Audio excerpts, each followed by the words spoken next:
All right, Cam, man. I ain't know what we going to take a picture. What do you think about that face-off? I mean, it was pretty heated. Yeah, they was nose to nose. That's real Pitbull shit, man. So, leading up to the fight, it was kind of, not saying they wasn't saying little shit here and there, but it's good to see some intensity before the fight. I thought it was cool. Did you like that Pitbull kind of pushed up and kind of showed, like, you know, I might be the smaller in height, but I'm not no punk. Thank you. We see that. He ain't got to prove that to us. That's why he here. You see that nigga ain't no punk. He's a good fighter, so tomorrow we'll see who emerge. But, all right, he wouldn't be here if he was a punk. I don't think nobody's punks this fight. No, I know you're out in New York, and there's a big fight with Shakur and Tio, so, I mean, I know you're definitely going to be there, and what do you think about that fight? It's a great fight because Tio hits really hard. Shakur's a great defensive mastermind, boxing genius.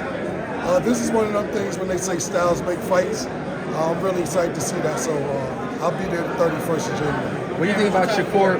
Oh, man. Yeah, who's your top 4 in boxing right now? Top 4 in boxing at the very moment. Terence Crawford isn't retiring. Of course, Terence Crawford's number 1. I would put Shakur number 2. Shakur, like a lot of people, you know, we had a little thing with Shakur, but I think it's outstanding boxing. A lot of people that say he doesn't have a high knockout rate, but the name of the sport isn't knock me out, knock you out, you punch me, punch you. High IQ boxing, he's number 2. Canelo's still active, I got him number 3. Number 4 is tough, man. Usyk or anyway? You know what it is, the heavyweight title ain't been in America so long. You're right, Usyk should be probably number 2 or 3. So we're gonna put him in the top 4, absolutely. Yeah, thinking about Mace walk anybody out? Are we gonna walk anybody out tomorrow? No, we're promoting the fight. We'll be in the ring, but we're not walking anybody out. We're helping promote the fight with BBC. So we're not walking anybody out, but we'll be in the ring when the fighters come out.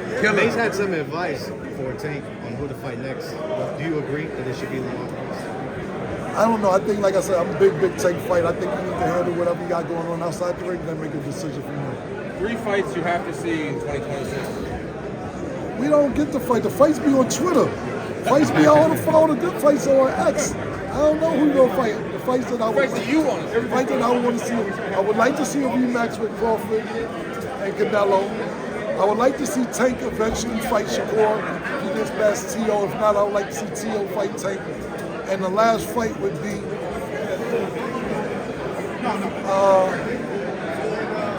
I'm interested in Dan, you said it. Usyk called out Deontay Wilder. I think niggas is picking on Deontay Wilder right now. So I think Deontay Wilder needs to get back, whatever mentally fucking him up to get knocked out all the time. If he gets back to being the nigga we used to know, I'd like to see that fight too. Killer, let me ask you a question. Kevin Garcia, a.k.a. the Puerto Rican Kid KG. Just talking about Crawford. Did you see what he said to the WBC in response to the fees with the sanctioning bodies? What do you think about that? Tell niggas kick off, kick rocks, kick ass. Listen, to be honest with you, he brought a lot of light that I didn't know about when it came to the sanctioning fees. And it seems like one big extortion game. You know, I seen Floyd say it before, belts collect dust, the money is what really matters. So as long as he gets his money and everything else, I think we already know he's a perennial world champion, probably the pound for pound champion right now. So it doesn't really matter about the belts, even though you want the belts. I also seen him post all the belts that he had in his house. So right now, I think it's more about money for him than having the belts in his possession. Follow up to that, he also said in that statement, because he was when he was tweeting, he had mentioned, hey, if Oscar, wanted it back in the day, he could have caught it. He would have lost against him. He would have beat Pacquiao. Do you agree with him? Say that one more time. He was mentioning on Twitter when he was, responding to all that stuff. He was saying, hey, I would have beat you, Oscar. I would have beat Pac-Man. Do you agree if they would have fought in their primes, he would have beat Oscar or beat Pac-Man? I remember he was with Bob Arum trying to fight Pac-Man. And Bob Arum wouldn't set that fight up. So to me, that's, even though we didn't know Crawford like we know him today, when I seen that back then, I seen there was a problem why Bob Arum wouldn't make that fight happen. And I was saying, now both under Bob Arum, what the fuck you not making the fight happen for? So he might have some truth to that. I have no idea. Oscar was a hell of a fighter as well. But as we can see, Terence Crawford's a hell of a fighter, 42-0. He's not that for a reason, but I think it'd be interesting. It's always a woulda, coulda, shoulda. But I know one thing. I think they was definitely, these promoters was ducking that Pac-Man smoke. I don't know about Oscar, but definitely. Couple more questions, guys. Say that again? Remy with Cigar Talk. That's my nigga, Najee. That's my guy. Your uncle was involved in boxing a lot. I wanted to know, is that why you haven't such a close proximity to the sport and why you got such a boxing on? My uncle Billy Giles, shout out to Billy Giles, 70s and 80s. He trained Aaron Davis, Hector Camacho. They all used to be in my house when I was young. He actually used to take me to the gym. I stopped boxing when I was 6. I said I can't get punched in the face for a living. So I actually stopped boxing. I used to box from like 3 to 6 years old. But to be honest with you, in the 70s, not even to say I was too young for that, but 80s and 90s, I used to be boxing all the time. Whether it was, my favorite fight all the time is Marvin Hagler. You know, Sugar Ray Leonard, Tommy Hearns.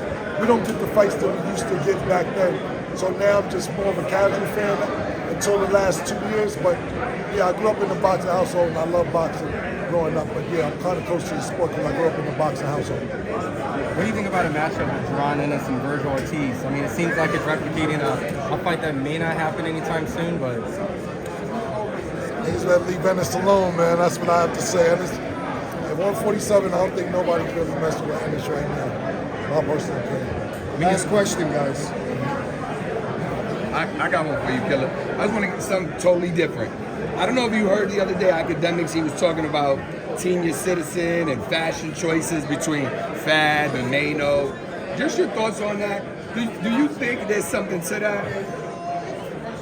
I don't know what's going on with them because I know it sounds like more than clothing beef between Jim and Academics or and Mano or whoever. Sounds like more of a personal thing. But what I would say to this is that, you know, I don't know what age you're supposed to start dressing differently. I'm an Academics fan. I'm big. Academics used to show me love before I even knew what he looked like.